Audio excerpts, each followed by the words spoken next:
के लेखक कौन हैं? बताइए। हनुमान चालीसा को किसने लिखा था? आज हम हनुमान चालीसा की ही व्याख्या आपको करेंगे। पिछली बार जब सुंदरकांड की व्याख्या हमने की तभी हमने आपसे कहा था कि जब भी समय लगेगा आपको हनुमान चालीसा सुनाएंगे। ये बताइए हनुमान चालीसा किसने लिखा? जब भी अपने से बड़ों का नाम लिया करें तो उसमें श्री और जी जरूर लगाएं। गोस्वामी श्री तुलसीदास जी महाराज, है ना? हमारे पूर्वज हैं, ये हमारे पूज्य हैं, ये इनका नाम हमेशा सम्मान से हो। जब भी हम अपने पिता का नाम लेते हैं तो उसमें श्री लगाते हैं ना। ये हमारा शिष्टाचार है, अपने से बड़ों का नाम लेते हैं, मर्यादा से नाम लेते हैं। उसी तरह जब भी हम अपने संतों का नाम लें, आचार्यों का नाम लें तो उसको भी बड़ी श्रद्धा और बड़े आदर से संबोधित करें। तुलसीदास मत कहा करो, यह हम बच्चे हैं, उन महापुरुषों का नाम यह सम्मानजनित नहीं है। फिर क्या? गोस्वामी श्री तुलसीदास जी महाराज। जब भी आपको नाम बोलना हो पूरा सेंटेंस बोलिए, पूरा बोलिए आदर के साथ। तो अब बताइए श्री हनुमान चालीसा किसने लिखा? गोस्वामी श्री तुलसीदास जी महाराज। आपने क्यों लिखा? इसके पीछे भी एक कथा है।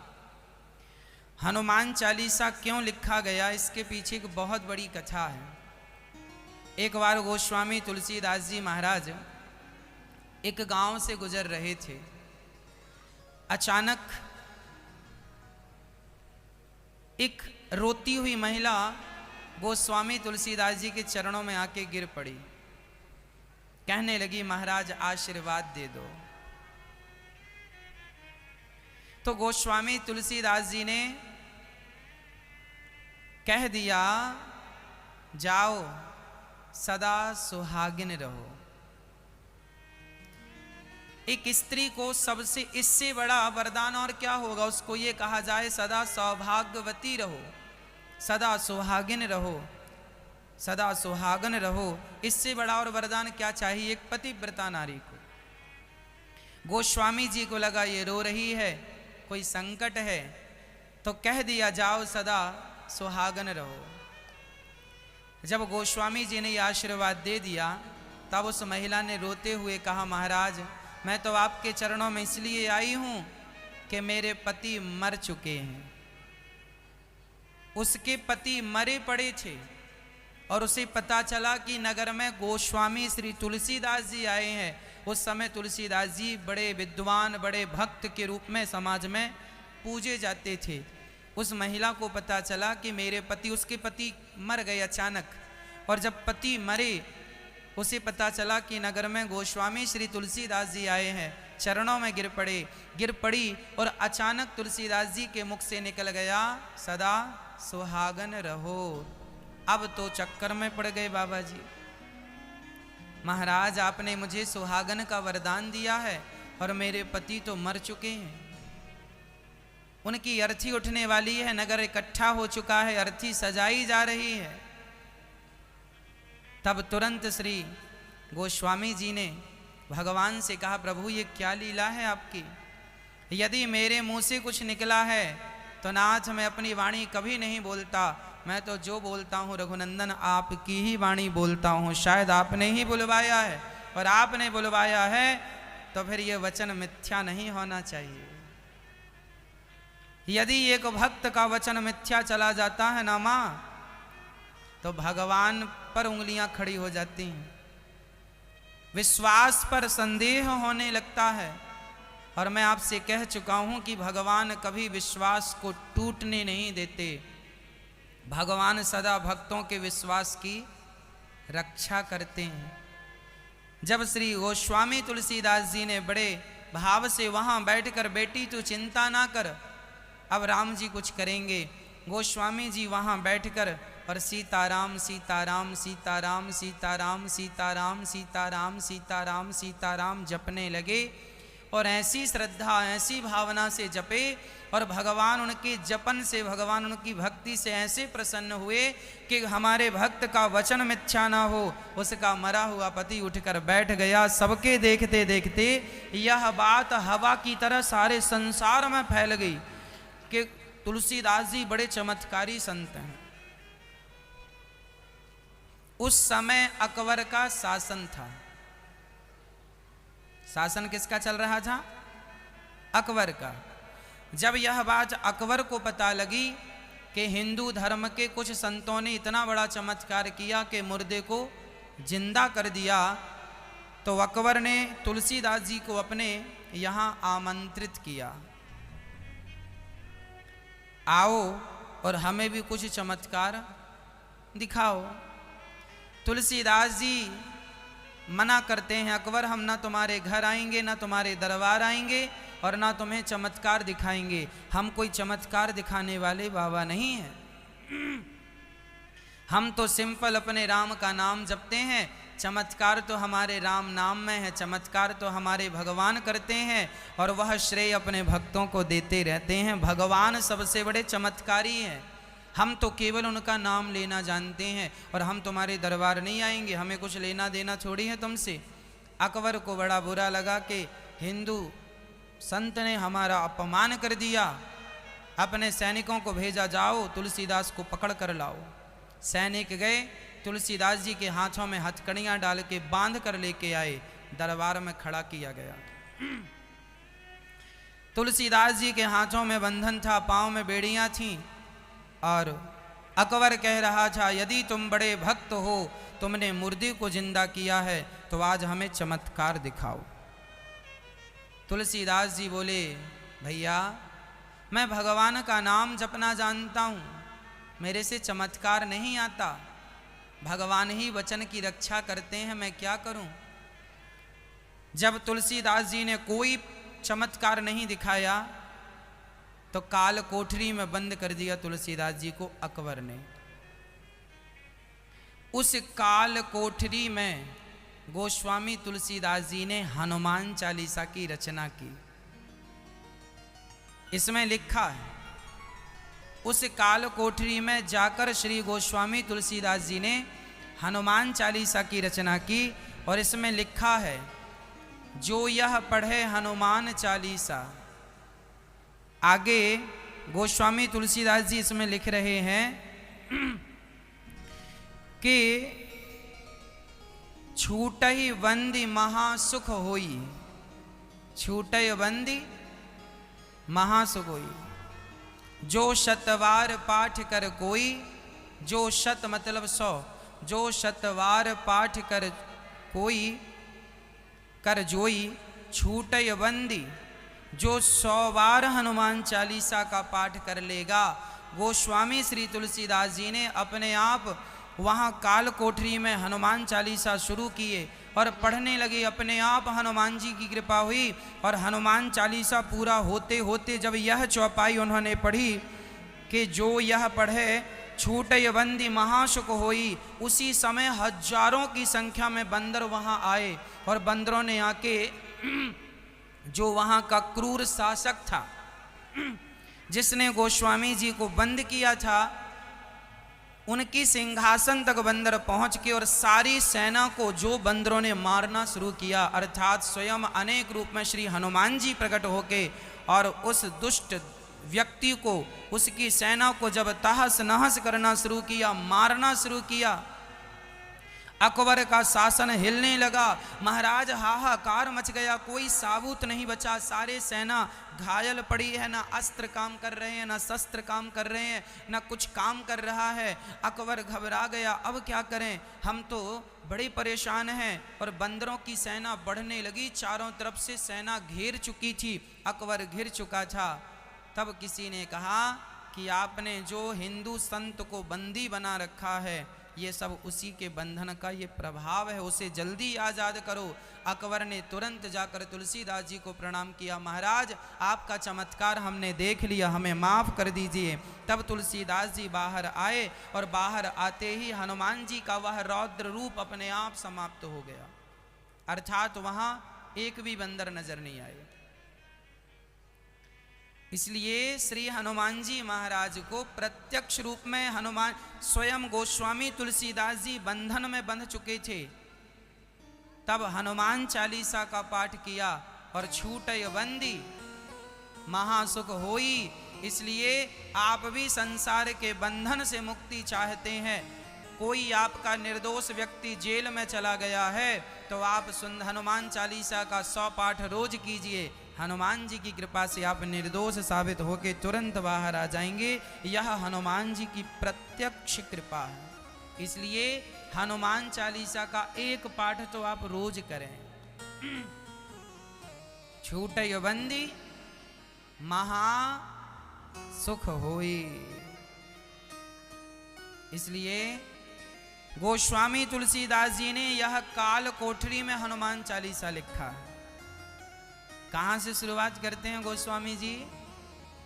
श्री गोस्वामी तुलसीदास जी कहते हैं, श्री गुरु चरण सरोज रज निज मन मुकुर सुधारि, वर्णौ रघुवर बिमल जस जोदायक फल चार। श्री गुरु चरण सरोज रज। हे गुरुदेव भगवान, श्री गुरु चरण सरोज रज, ये गुरुदेव भगवान के ये चरणों की जो रज है, इस रज को मैं अपने मस्तक पर सजाऊं। क्यों मस्तक पर सजाना है? क्योंकि हमारे मन रूपी दर्पण को इसी रज से साफ किया जा सकता है, दूसरी कोई रज नहीं है। हमें अपने गुरुदेव भगवान के चरणों की धूल को अपने मन हृदय में लगाना चाहिए। क्या होगा? जो हमारा हृदय में दर्पण है, जिसमें अज्ञान की धूल जम गई है, जब हम इस धूल से उस धूल को छुटाएंगे तो दर्पण शुद्ध होगा और उसी दर्पण में भगवान राम का दर्शन हमें होने लग जाएगा। इसलिए अब मैं गुरुदेव भगवान के चरणों की रज का आश्रय लेकर वर्णौ रघुवर बिमल जसु, अब मैं राम जी के पावन यश का गुणगान करूंगा, जो चारों पुरुषार्थों को देने वाला है। जो दायक फल चार, 4 प्रकार के फल होते हैं, धर्म अर्थ काम और मोक्ष। 4 पुरुषार्थ कहते हैं इनको, धर्म अर्थ काम मोक्ष। 4 चीजें आदमी को चाहिए। आपको क्या चाहिए? हमारे जीवन में धर्म होना चाहिए, धर्म भी होना चाहिए और अर्थ भी होना चाहिए। लोग कहते हैं पैसों से क्या मोह रखते हो? ना साहब, पैसे कमाया करो, मोह भले ना रखो, अच्छा है, पर पैसे तो होने चाहिए। लक्ष्मी के बिना काम नहीं बनेगा। इसलिए धर्म अर्थ, आपके पास धर्म भी हो और अर्थ भी हो, लेकिन एक बात और, इसका क्रम देखिएगा। धर्म पहले नंबर पर है, नंबर 1 क्या?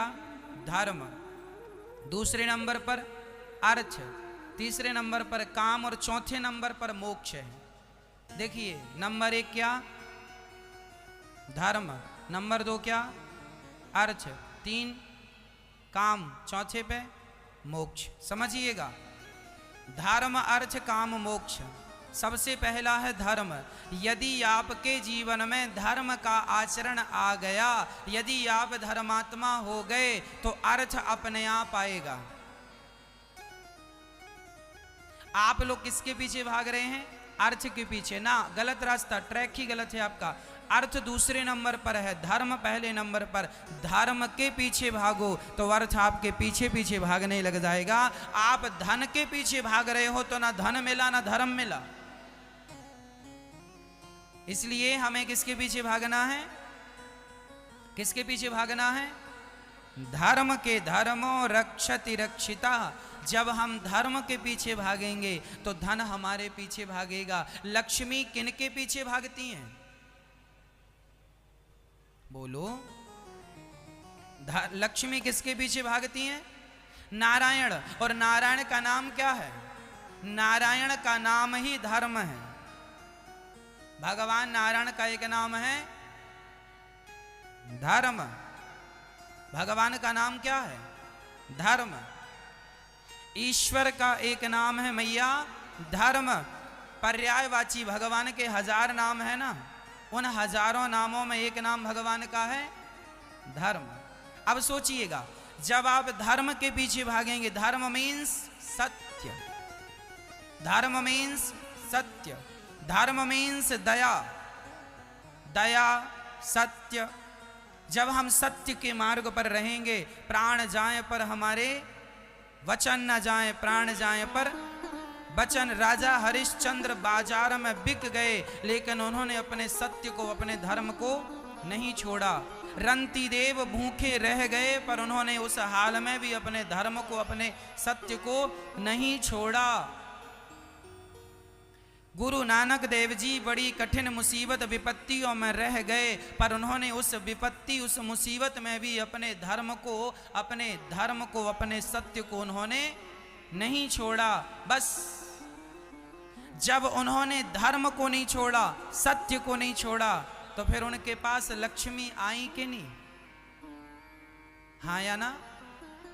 राम जी 14 साल के लिए वनवास गए। 14 साल के दौरान भगवान राम के पांव में चरण पादुका भी नहीं थी। कितना कठिन समय था। आज की भाषा में कहे तो बहुत गरीब थे राम जी, रहने को झोपड़ी भी नहीं थी।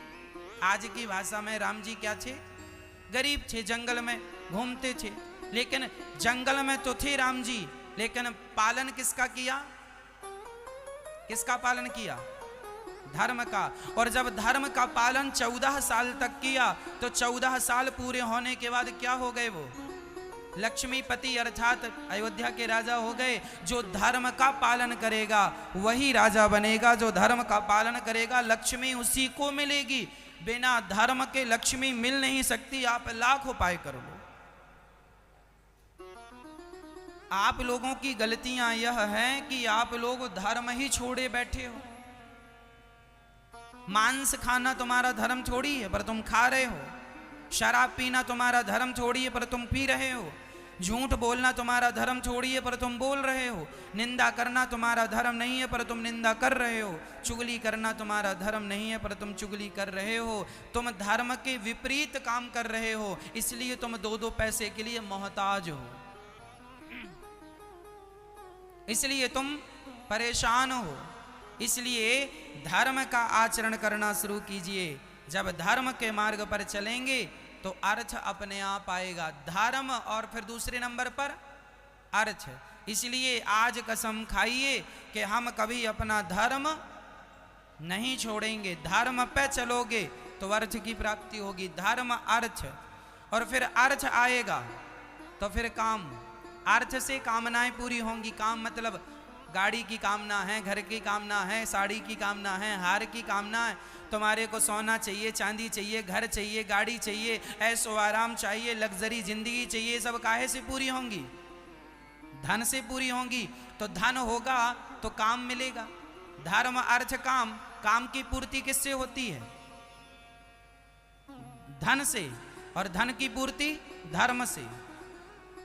धर्म करोगे तो धन, और धन रहेगा तो काम। और काम संसार में जब पूरा हो जाएगा, जब आप सारे सुख भोग चुके होंगे, सबका आनंद ले चुके होंगे, तब आपको लगेगा यार सब बेकार है, कुछ भी सार नहीं है, अब तो भगवान की शरण में चलना चाहिए। तब मोक्ष का ख्याल आएगा। और यदि आपकी इच्छाएं पूरी नहीं होंगी तो फिर भी मन वहीं बार बार जाएगा, यार वहाँ एक बार चले जाएं, वहाँ एक बार चले जाएं, एक बार वो मिल जाता। कई लोगों की इच्छाएं पूरी नहीं होती तो वो इच्छाएं मन में रह जाती हैं, और फिर उन इच्छाओं को पूरा करने के लिए अगला जन्म लेना पड़ता है। पुनरपि जननम पुनरपि मरणम के चक्र में पड़ना पड़ता है। यदि आपके पास पर्याप्त धन होगा तो आप अपनी सारी इच्छाएं पूरी कर लेंगे। और पूरी करने के बाद फिर आपकी कोई इच्छाएं, फिर सत्संग से जुड़ जाइए तो धीरे धीरे इच्छाओं का दमन हो जाएगा, और दमन होगा तो मोक्ष हो जाएगा। यही जीवन जीने का ढंग है, लेकिन लोग सिस्टम से चलते ही नहीं है। एक के बाद दो आता है, दो के बाद तीन आता है, तीन के बाद चार आता है, लेकिन आप लोग ऐसी जिंदगी जी रहे हैं, आपके पास ना एक आया ना चार आया, सिर्फ दो और तीन के चक्कर में आप पड़े हैं। समझ रहे हैं? हमारी उंगलियों से समझिएगा। एक नंबर पे है धर्म और चौथे नंबर पे है मोक्ष। आप लोगों को ना धर्म से मतलब है ना मोक्ष से मतलब है, अर्थ और काम। अर्थ और आप पैसे चाहते हैं और अपनी कामनाएं पूरी चाहते हैं। आप ना पहली संख्या के पास आ रहे हैं ना आखिरी संख्या के पास। अब ये बताओ, एक के बिना दो आ जाएगा? है संभव एक के बिना दो आ जाए? नहीं ना। फिर आप डायरेक्ट दूसरी सीढ़ी पे क्यों चढ़ गए? पहली चार सीढ़ियां हैं, ये चार सीढ़ियां हैं, फर्स्ट सेकंड थर्ड फोर्थ। पहली सीढ़ी है धर्म, पहले धर्म में पांव रखो, धर्म में पांव जमाओ, धर्मात्मा बनो, फिर अर्थ आएगा, फिर काम आएगा, फिर मोक्ष हो जाएगा। ये लिखा है यहाँ, श्री गुरु चरण सरोज रज निज मन मुकुर सुधारी, वर्णौ रघुवर बिमल जस जो दायक फल चार। ये चार फल ये हैं, धर्म अर्थ काम मोक्ष। ये व्याख्या रही एक दोहा की। अब दूसरा दोहा चलते हैं।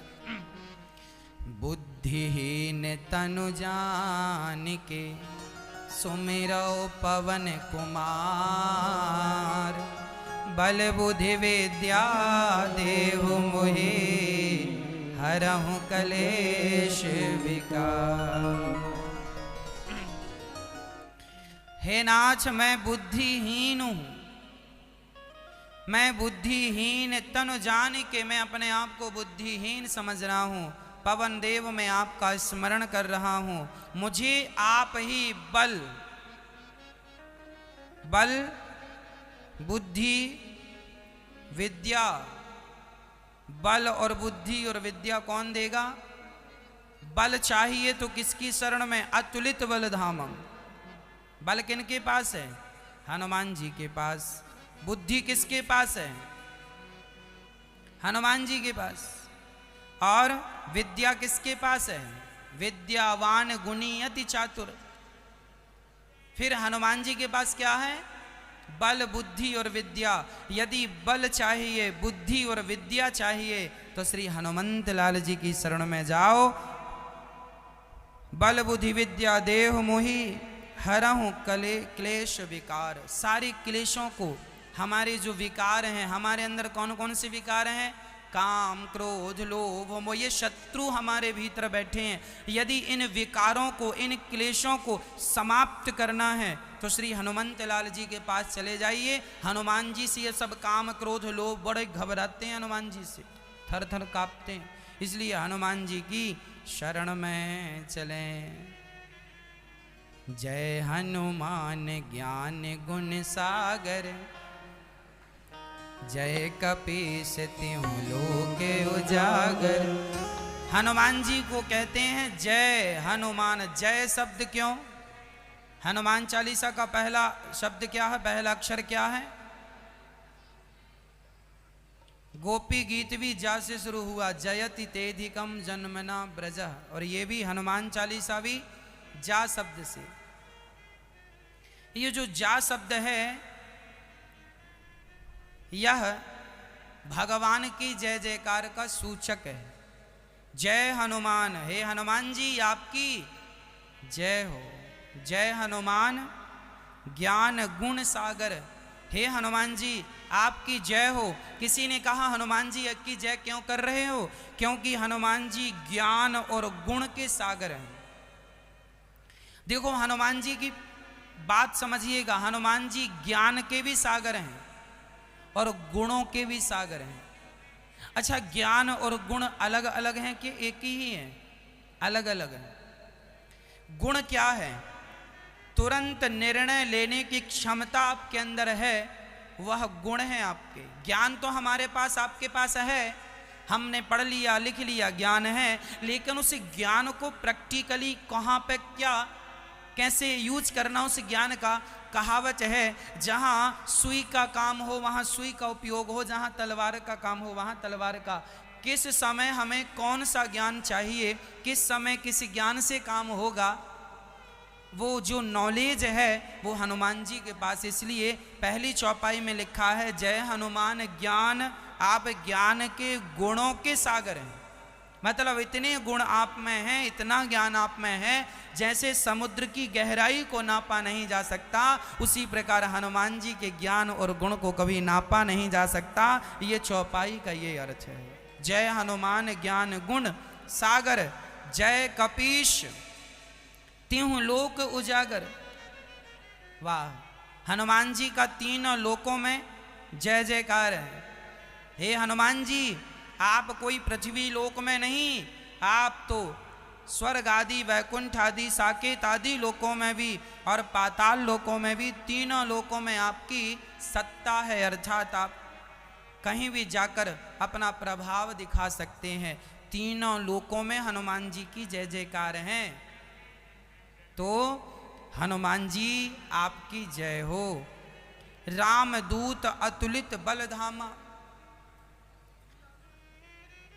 हनुमान जी किसके दूत हैं? रामदूत हैं। और आप लोग किसके दूत हैं? हनुमान जी नाचते हैं तो राम के कारण नाचते हैं, हम लोग नाचते हैं तो काम के कारण नाचते हैं।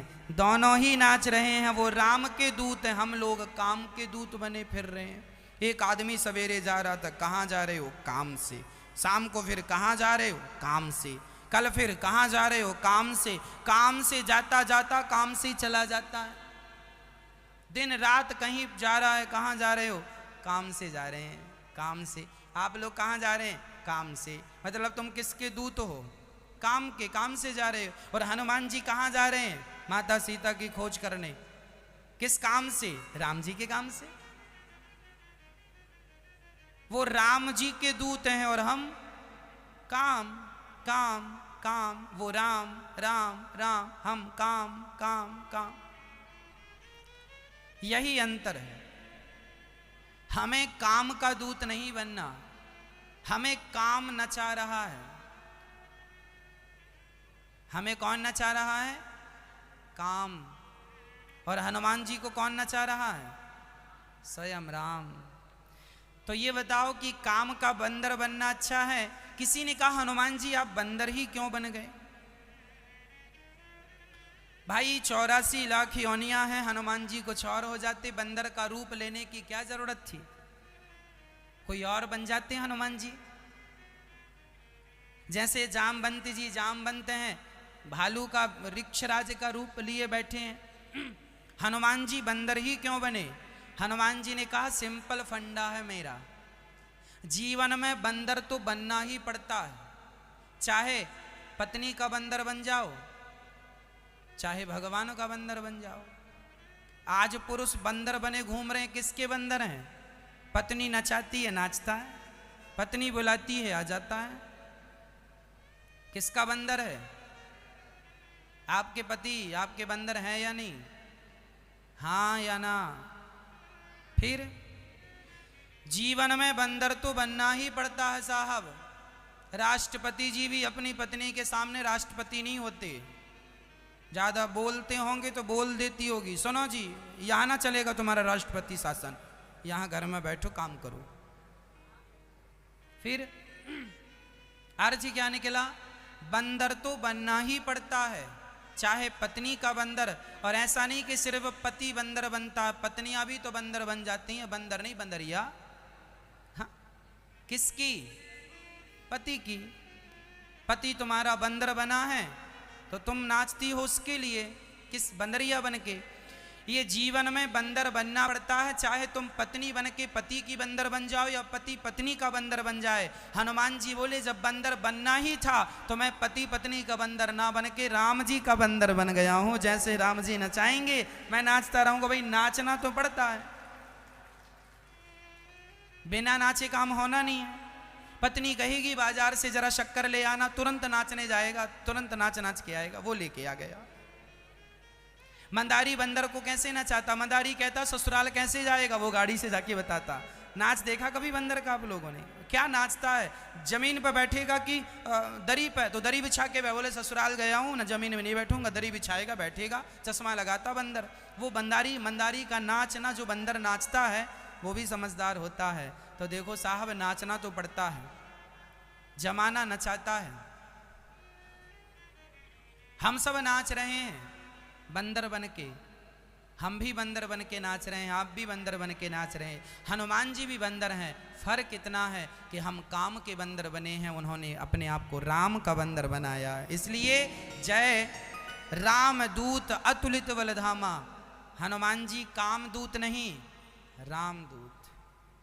अतुलित बलधामा, बल के धाम है हनुमान जी, थोड़ा मोड़ा बल नहीं है। अतुलित, अतुलित का अर्थ है अथाह, जिसकी कोई सीमा ना हो, वह अतुलित बल। अंजनी पुत्र, हनुमान जी की मां का नाम क्या है? हाँ, अंजनी। ये अंजनी की मां का नाम क्या है? नहीं पता? अंजनी की मां का नाम है अहिल्या। जो पत्थर बन गई थी ना अहिल्या, जिसे राम जी ने अपने चरणों से तारा, अहिल्या की बेटी श्री अंजनी।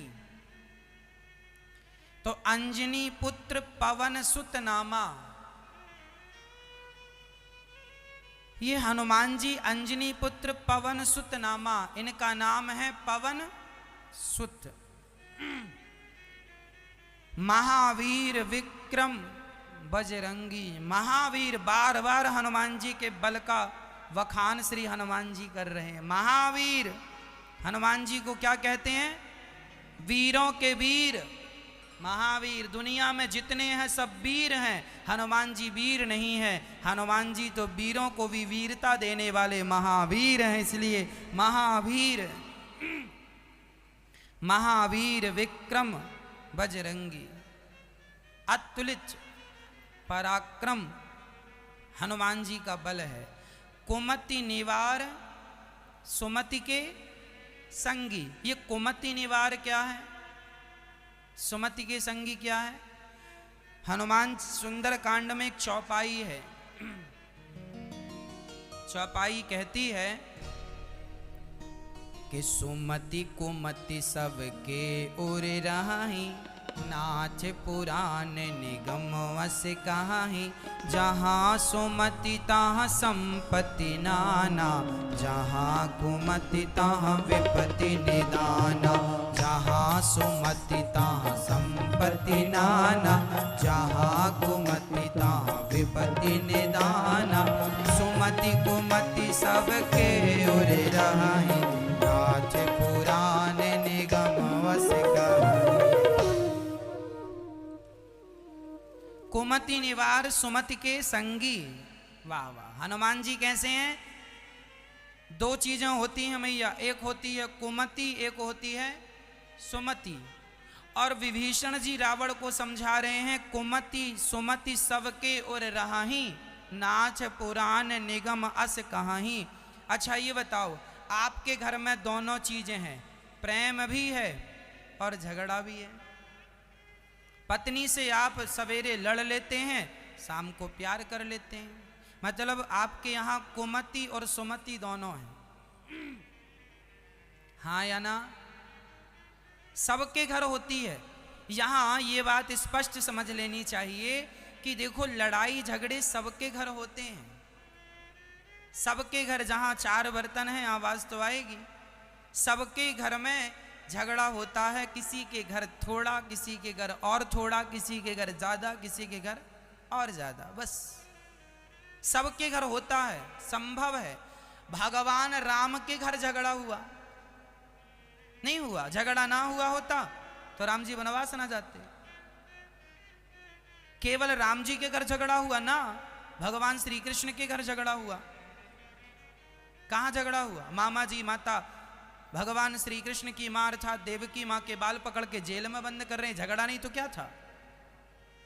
अब जेल के अंदर भगवान श्री कृष्ण का जन्म हुआ तो झगड़ा तो था, कहां नहीं है झगड़ा, कहां नहीं है विवाद, पर समझदारी यह है कि विवाद हो तो तुरंत घर में कचरा फैले, तुरंत झाड़ू उठाओ और कचरे को साफ करने लग जाओ। यही समझदारी है। कचरे को देख देख रोने से या कचरे को देखकर हिम्मत हारने से काम नहीं बनेगा। झगड़ा है, उस झगड़े का इलाज क्या है, उस पर दिमाग लगाइए, विचार कीजिए और तुरंत झगड़े का निदान अर्थात समाधान कर दीजिए।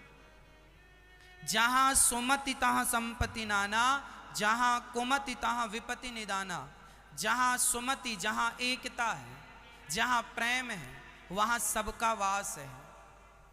और जहां झगड़ा है, लड़ाई है, वहां कोई नहीं रहना चाहता। ये बताओ, उस घर में आप रहना पसंद करेंगे जिस घर में दिन रात झगड़ा होता हो? और आप उस घर में रहना पसंद करेंगे जहां प्रेम की खुशबू है, जहां सब एक दूसरे से प्रेम करते हैं, प्रेम की बातें करते हैं, मिलजुल के रहते हैं, कोई गिला शिकवा नहीं है, बस प्रेम से रहा करो, प्रेम से जिया करो, प्रेम से, प्रेम से। इसलिए जहां सुमति तहां संपत्ति नाना। अब हनुमान जी से पूछा गया, आप किन के साथ खड़े हैं, प्रेम करने वालों के या झगड़ा करने वालों को? तो लिखा है, कुमति निवार सुमति के संगी। यदि झगड़ा करने वाले हनुमान जी के चरणों में चले गए तो हनुमान जी उनके झगड़े को सलटा देते हैं, अर्थात सुलह करा देते हैं। और यदि सुलह हो गई तो फिर हनुमान जी सुमति के संगी, जिनकी बुद्धि अच्छी है, जिनके घर प्रेम की अधिकता है, हनुमान जी उनके संगी हैं, उनके साथी हैं। इसलिए हनुमान जी का साथ चाहते हो तो प्रेम मोहब्बत से रहा करो। हनुमान जी उनके घर कभी नहीं जाते जिनके घर झगड़ा चलता रहता। इसलिए झगड़ा नहीं, प्रेम से रहा करो। आपके घर में विवाद हो जाए तो तुरंत उसे संभाल लो उन बातों को, ताकि वह ज्यादा आपको आगे चल के परेशान ना करे। घर में सबके भाई भाई का झगड़ा होता है, संभाल लो, सॉरी कह दो, झुक जाओ, बचा लो उस रिश्ते को, टूटने मत दो, काम आएंगे। गंदा पानी पीने का काम भले ना आए, पर आग बुझाने के काम तो देखो आता ही है। रिश्ते कहीं ना कहीं यदि पड़े हैं तो वो काम जरूर आएंगे। रिश्तों को तोड़ने से अच्छा है उन्हें रहने दो, कभी ना कभी वो रिश्ते काम जरूर आएंगे। मैया समझ रही हो? तो हनुमान जी किनके संगी हैं? सुमति के संगी, कुमति के संगी नहीं है। तो जहां सुमति तहां संपत्ति नाना। इसलिए प्यार से रहा करो, खूब प्रेम से रहा करो, झगड़ा ना किया करो। अब हनुमान जी कैसे दिखते हैं उसकी चर्चा है। कंचन वरन विराज सुवेसा, कानन कुंडल कुंचित केसा, हाथ वज्र और ध्वजा विराजे, कांधे मूज जनेऊ साजे। कंचन वरण, हनुमान जी सोने की तरह हैं, सुंदर। हनुमान जी का स्वरूप कैसा है? सोने की तरह। अच्छा, बंदरों के आप जो बाल देखते हैं, रोए देखते हैं, रोमे वो कैसे होते हैं? हल्के सुनहरे ही तो होते हैं। और हनुमान जी के ज्यादा थे, बिल्कुल सोने जैसे दिखते, सुंदर। कंचन वरण, हनुमान जी के जो रोमे थे ना, वह सोने की तरह थे। चांदी जैसा रंग है तेरा, सोने जैसे बाल। फिर हनुमान जी के बाल कैसे हैं, रोमे कैसे हैं? सोने जैसे। कंचन वरण विराज सुवेसा, हनुमान जी का सुंदर सा स्वरूप है। कानों में कुंडल लटक रहे हैं, कुंचित केसा, मतलब हनुमान जी के बाल घुंघराले घुंघराले हैं। घुंघराले, कुंचित मतलब छोटे छोटे, मतलब वो हैं तो बड़े पर यूं घूम राउंड हो गए हैं, रोल कर गए हैं, घूम गए हैं, जिसे घुंघराले बाल कहते हैं। ऐसे बाल हैं। हाथ वज्र, हाथ में हनुमान जी की क्या है? वज्र।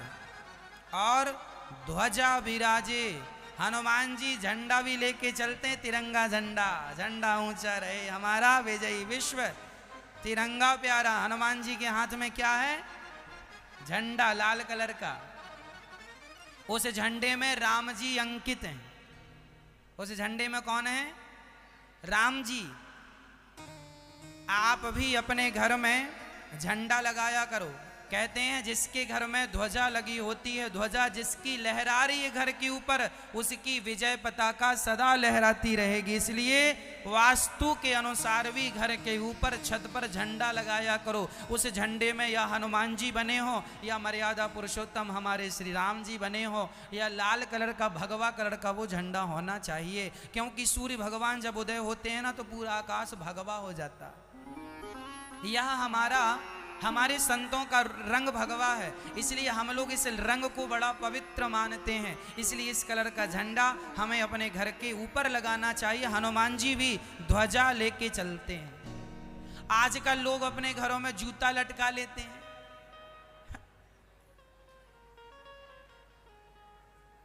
लाखों का घर बनवाया साहब, करोड़ों खर्च किए, और लटकाया क्या? जूता। आपके इतना बड़ा महंगा घर बनवाया और घर के मुकुट पर, घर के माथे पर, घर देवता के माथे पर जूता लटका। अब आप बड़े सुंदर श्रृंगार करो और आप श्रृंगार मेकअप वेकअप करके बाहर निकलो, कोई आपके माथे पे जूता लटका दे। वैसी हालत आपके घर की है। करोड़ों खर्च कर डाले, ये टाइल, ये फर्श, ये ऐसा ऐसा बढ़िया बनाओ, और बाद में बना धना के जूता लाओ, उल्टा लटकाएंगे जूते को। ये आपकी मूर्खता का परिचय। इतना मूर्ख भारत कभी नहीं था जितना आज हो गया है। तो मैं जितने पढ़ते लिखते जा रहे हो, पता नहीं उतनी मूर्ख होते जा रहे हो। अरे घर में जूता क्यों लटकाते हो? दिमाग खराब ना हो आपका। घर में आप महाराज जी नजर लग जाए, अरे पागल, घर में झंडा यदि आपका लहरा रहा है तो आपका वही नजरौटा है, अर्थात वह नजर लगने नहीं देगा और आपका विजय पताका कभी आपको झुकने नहीं देगा। दोनों काम करेगा। ध्वजा ऊपर और उसमें भगवान श्री राम जी या हनुमान जी का वो झंडा हो। तो हनुमान जी ये बताओ कि महाभारत के समय जिस रथ पर भगवान कृष्ण बैठे और अर्जुन बैठे, उस रथ पर भी एक झंडा था। उस झंडे पर कौन बैठा था? श्री हनुमान जी बैठे थे। अर्जुन ने तो जूता नहीं लटकाया मेरे रथ को नजर ना लग जाए, लटकाया फिर। इसलिए जूता ना लटकाओ, और क्या लटकाओ, क्या रखो? बढ़िया ध्वजा, हाथ वज्र और ध्वजा विराजे। क्या लगाएंगे घर के ऊपर? झंडा ऊंचा रहे हमारा। हाथ वज्र। अच्छा, हनुमान जी के हाथ खाली नहीं है, हनुमान जी के हाथ में गदा है। इसका मतलब यह है कि आप लोगों का हाथ भी खाली नहीं होना चाहिए। एक बात बताएं, अभी एक देश के बारे में हमने सुना, उस देश में आतंकियों ने कब्जा कर लिया। कौन सा देश है वो? अफगानिस्तान। अफगानिस्तान नाम के एक देश में मैया जी आतंकियों ने कब्जा कर लिया। राष्ट्रपति जी भागे वहां के, और राष्ट्रपति भवन में जाके आतंकवादी बैठे हैं, सो रहे हैं, खा रहे हैं, आतंकवादी चले गए। लोग देश छोड़ छोड़ के भाग रहे हैं। देश में रहते कितने लोग हैं? लाखों, और आतंकवादी कितने हैं? हजारों। अब 1000 लोगों को लाखों नहीं मार पा रहे हैं। क्यों नहीं मार पा रहे हैं? कल भगवान ना करे आपके ऊपर कोई उंगली उठाए, इसलिए हम कहे देते हैं आपसे, अभी से तैयारियां शुरू कर दो। कैसी तैयारियां महाराज? हम आपसे ये कहना चाह रहे हैं कि आपके बच्चों को और आपकी बेटियों को, दोनों को लाठी चलाना भी आना चाहिए और तलवार चलाना भी आना चाहिए। सिंहासन हिल उठे राजवंशों ने भ्रकुटी तानी थी, बूढ़े भारत में भी आई फिर से नई जवानी थी, खूब लड़ी मर्दानी वो तो। हाँ, झांसी की रानी होती ना तो वो देश छोड़ के ना भागती, वो उन आतंकियों को घुस के मारती। इसलिए भागने से अच्छा मर जाओ, भागने से अच्छा है मर जाओ, पर लड़ो। मैं अपने देशवासियों को यही कहूंगा, भगवान ना करे मेरे देश पर कभी कोई ऐसे आतंकवादी यदि नजर डालें तो हमें मर जाना होगा अपने देश के लिए, पर भागना नहीं होगा। हम मर जाने वाले। उनकी बंदूक में साला गोली कितनी है, हम एक आदमी 100 गोली खा के उनकी गोलियां खत्म कर देंगे, जो हमारी पीछे की भीड़ खड़ी होगी वो जाके उन्हें मारेगी। हम गोलियां खाएंगे और पीछे की भीड़ मारेगी उन्हें जाके।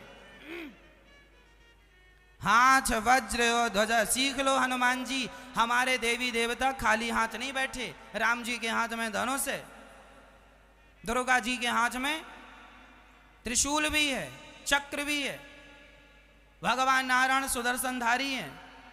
फिर और आप तो कम से कम बेटियों को कहो तलवार चलाया करें, तलवार ना सही तो लाठियां तो भांजना सीखें। कल कोई लड़का आपकी बेटी को कल सड़क में परेशान करे तो कम से कम उससे तो निपट ले, उससे तो अपनी रक्षा कर ले, कि जब प्यास लगेगी तभी कुआं खोदोगे, पहले से कुआं खोद के रखो। हाँ या ना?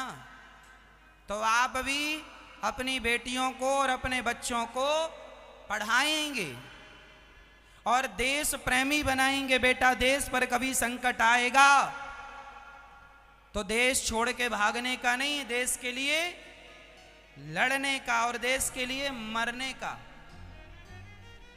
मर जाना है, लड़ना है, पर अपने मुल्क को अपनी माटी को छोड़ करके भागना नहीं है। हमारे यहाँ ऐसी शिक्षा देनी चाहिए। सबसे पहला धर्म है राष्ट्र की सेवा करना, भारत माता की सेवा करना, ये पहले मेरा धर्म है। मैं बाद में किसी की सेवा करूंगा, पहले मैं अपनी भारत माता की सेवा करूंगा।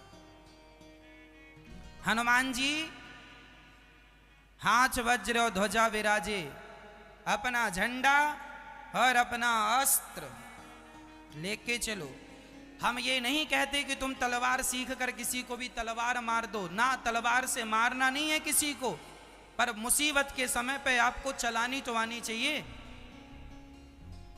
क्या करोगे तब? मुंह ताकोगे? कल आपके घर में आतंकवादी घुस गए तो आप अपने बच्चों की, अपनी पत्नी की रक्षा कैसे करेंगे? बताओ। क्या हमारे भारत में आतंकवादियों का हमला नहीं होता? रोज कश्मीर में आप रोग सुनते हैं, आतंकवादी घुसाए, आतंकवादी घुसाए, जवानों को मार दिया, जवानों को घरों में घुस गए, बच्चों को मार दिया। क्या रोज नहीं सुन रहे हैं? अभी तो कश्मीर में चल रहा है। यदि सावधान नहीं हुए तो दिल्ली भी आएंगे, मुंबई भी आएंगे। अभी 2000 बहुत साल हो गए, मुझे साल पता नहीं, ताज होटल में घुस गए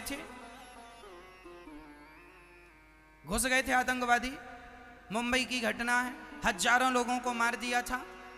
फिर अरे हमारे सामने आतंकवादी आकर खड़े हो जाएं तो हम भी इतने तैयार रहें कि 2-4 को तो निपटा दें।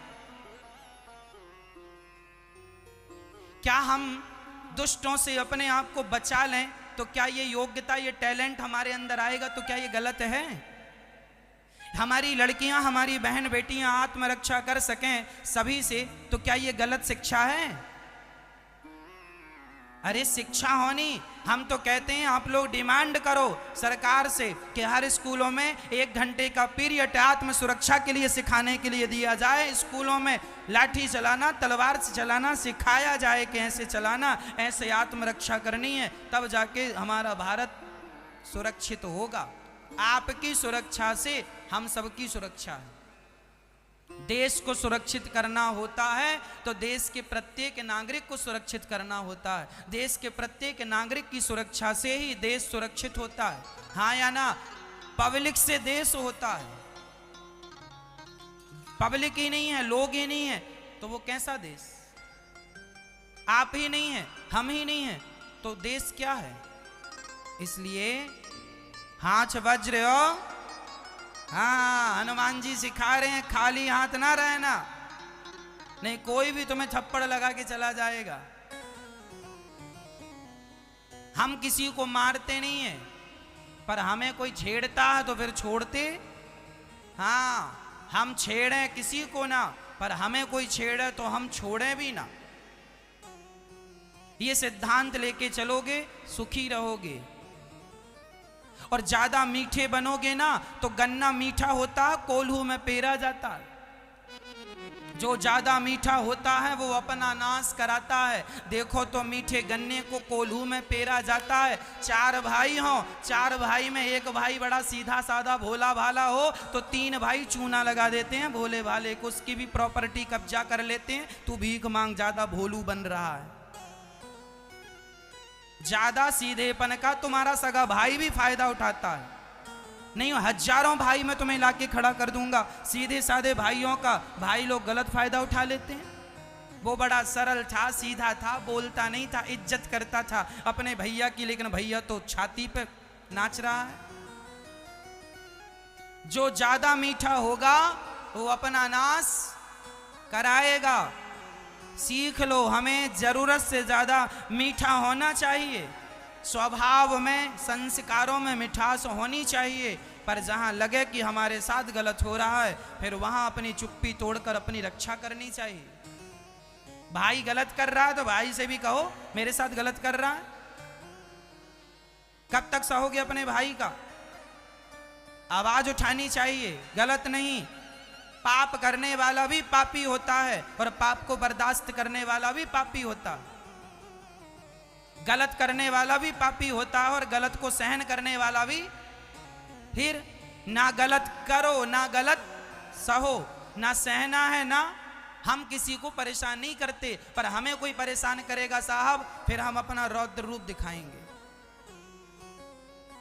इसलिए आप भी अपने बच्चों को कहो बेटा किसी को परेशान नहीं करना, पर तुम्हें कोई छेड़े तो फिर तरीके से कानून का सहारा लेकर जो भी कानून कहता है वो कानून का उल्लंघन नहीं करना। कानून में रह के हमें सारे काम करना है, पर आत्मरक्षा जरूरी है।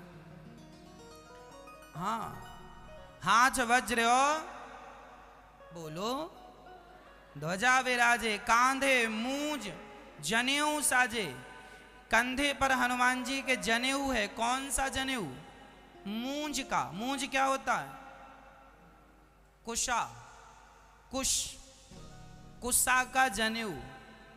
शुद्ध जो जनेऊ होता है ना, सूत का तो बाद में आया, पहले लोग कुश का जनेऊ पहना करते थे। कुश, कांधे मूंज, उसे जनेऊ, उसे मूंज करके बनाते, इसलिए कांधे मूंज जनेऊ साजे। कौन सा जनेऊ पहनते हैं हनुमान जी? कुशा का। हनुमान जी कौन सा जनेऊ पहनते हैं? कुशा। कांधे मूंज जनेऊ साजे, शंकर सुवन केसरी नंदन, तेज प्रताप महाजग। अब यहां मैं आपको एक कथा सुनाऊंगा। हनुमान जी के तीन पिता की कथा देखो यहां आ गई। अभी थोड़ी देर पहले हमने कहा अंजनी पुत्र पवन सुत। हनुमान जी के पहले पिता हैं पवन सुत। ये दूसरे नंबर पर ये आ गए शंकर सुवन। अब ये शंकर जी के सुवन। और फिर केसरी नंदन। एक आदमी के तीन पिता कैसे हो सकते हैं भाई? यहां आपको संदेह हो सकता है, पर आपका संदेह हो उसके पहले हम समाधान कर दें। हनुमान जी के तीन पिताओं की कथा है। पवन पुत्र भी कहते हैं, शंकर सुवन भी कहते हैं और केसरी नंदन भी कहते हैं। प्रश्न फिर खड़ा हुआ, एक आदमी के तीन पिता कैसे हो सकते हैं? इसका बहुत बड़ा कारण है। इसकी एक कथा है, वो मैं आपको सुनाई देता हूं। कहां से शुरू होती है कथा? भगवान नारायण के मोहिनी रूप से। जरा सुनिएगा, यह कथा हनुमान नाटक नाम की पुस्तक में स्पष्ट लिखी है। उसे हमने पढ़ा और आपको हमने बहुत पहले भी कई बार सुनाया है, आज फिर दोहरा देते हैं। एक बार भगवान शंकर जी ने भगवान नारायण से कहा कि हे प्रभु, मैंने आपके सारे रूप देखे हैं। मैंने आपके सारे रूप देखे हैं, लेकिन मैंने आपका मोहिनी रूप नहीं देखा। मैंने आपके सारे रूप देखे हैं, पर मैंने आपका मोहिनी रूप नहीं देखा। शंकर जी कहते हैं मुझे अपना मोहिनी रूप दिखा दो। भगवान नारायण ने कहा शंकर जी हमारा मोहिनी रूप ना देखिए, नहीं तो आप ही मोहित हो गए तो हम क्या करेंगे। शंकर जी बोले ना ऐसा कुछ नहीं होगा, हमें दिखाओ।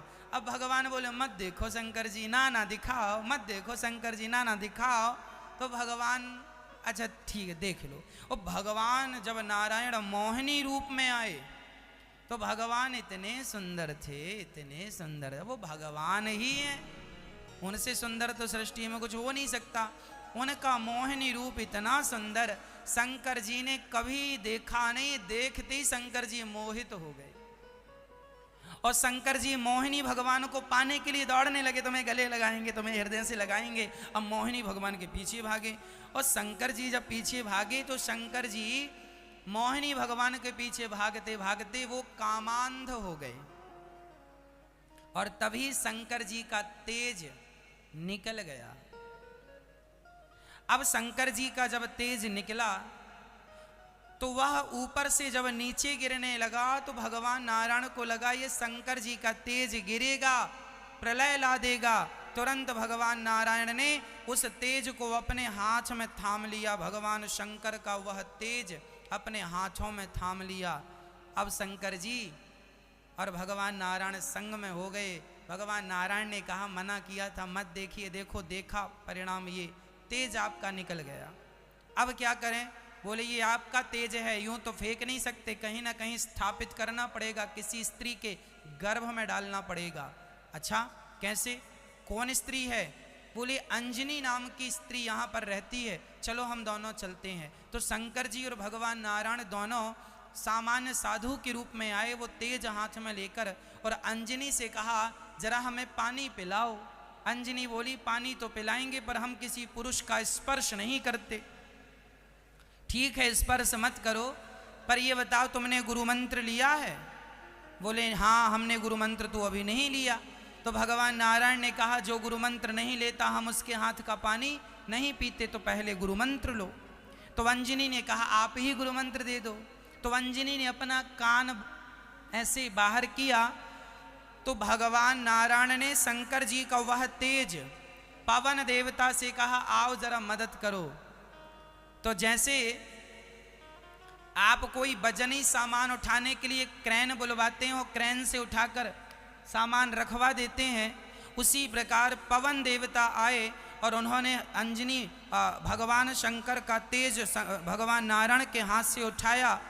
पवन देवता ने वायु के द्वारा अंजनी के कान से वह तेज ले जाकर गर्भ में स्थापित कर दिया। तो अंजनी गर्भवती हुई और गर्भवती होते ही कुछ दिनों में उनका विवाह केसरी से हो गया।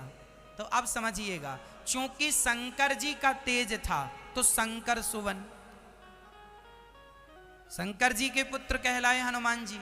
चूंकि पवन देवता के द्वारा गर्भ में डाला गया तो पवन पुत्र, और अंजनी का विवाह केसरी नाम के व्यक्ति से हुआ तो केसरी नंदन। तो एक ही हनुमान जी के तीन पिताओं की ये कथा है।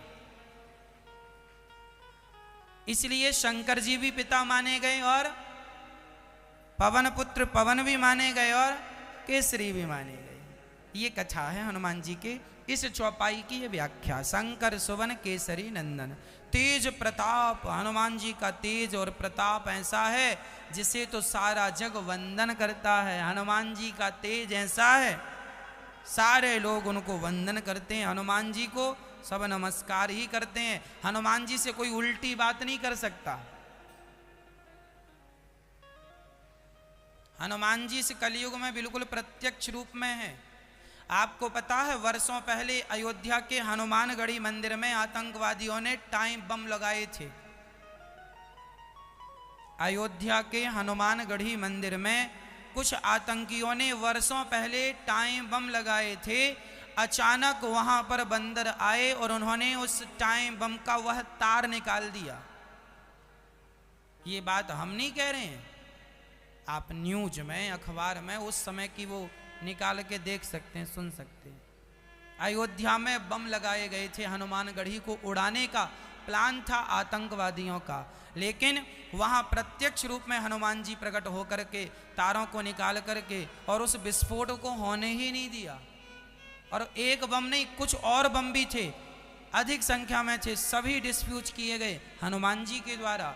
ये प्रत्यक्ष घटना है, आप देख सकते हैं यूट्यूब वगैरह में। तो हनुमान जी तो